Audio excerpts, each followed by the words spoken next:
নমস্কার। কুম্ভ মেলা থেকে তো শোনা যাচ্ছে কুম্ভ মেলায় যা প্রদর্শন দেখা গিয়েছে, আর আজ সকাল থেকে নিউজ হচ্ছে 300 লোক সাফাই কর্মীরা সেখানকার জায়গা তিনটে ঘাট সাফাই করছে। এমন পুরো পৃথিবীতে হয়নি। গিনিস বুকের নাম লেখা হবে কুম্ভ মেলা থেকে অন্তত 4টে জিনিসের ওপরে, 4টে টপিকের ওপরে গিনিস বুকে নাম যাবে। তো গিনিস বুক থেকে যা আধিকারিকরা এসছে, অফিসাররা এসছে, সেখানকার পর্যবেক্ষণ করছে। তো এই যে সেই জন্য 14 ফেব্রুয়ারি থেকে 17 ফেব্রুয়ারি অবধি সাফাই অভিযান চালানো হবে এবং পুরো গঙ্গার বক্ষ বা সঙ্গম বক্ষ পরিষ্কার করা হবে। তো তার জন্য 300 জন সাফাই কর্মী সেই পরিষ্কারের কাজকর্ম শুরু করেছে।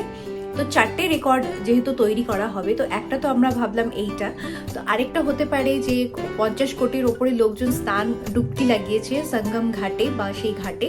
আর আশা করি 25শে ফেব্রুয়ারি অবধি সংখ্যাটা আরও বেড়ে যাবে। তো ধারণা করতে পারি আমরা সেইটা আরেকটা বুক রেকর্ডিং হতে পারে।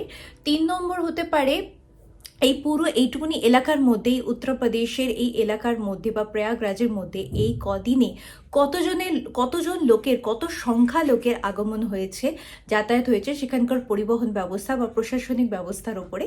চতুর্থটা আমি আপনাদের উপরে ছেড়ে দিলাম, কি হতে পারে আপনারাও একটু কমেন্ট বক্সে লিখেন। তাছাড়া তো আমরা যত সময় যাবে এগোবে আমরা সেই ব্যাপারগুলো জানতে পারবো। তো আপাতত গিনিস বুক যারা অফিসার, গিনিস বুকের অফিসাররা প্রয়াগরাজে এসছে, তারা সমস্ত পর্যবেক্ষণ করছে। তো সেইটার একটা আনন্দ বা খুশি আমাদের প্রত্যেকের মনের মধ্যে রয়েছে।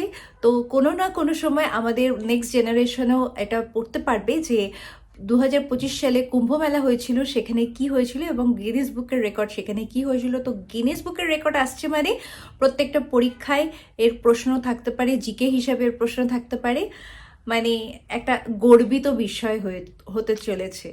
তো আজ এই অবধি, আবার নতুন ভিডিও নিয়ে আসছি এবং রেকর্ড নিয়ে আমরা সঠিক ধারণা করেছি কিনা, সঠিক আইডিয়া লাগিয়েছি কিনা সেটা আপনাদের সাথে আলোচনা করব। আজ এই অবধি, নমস্কার।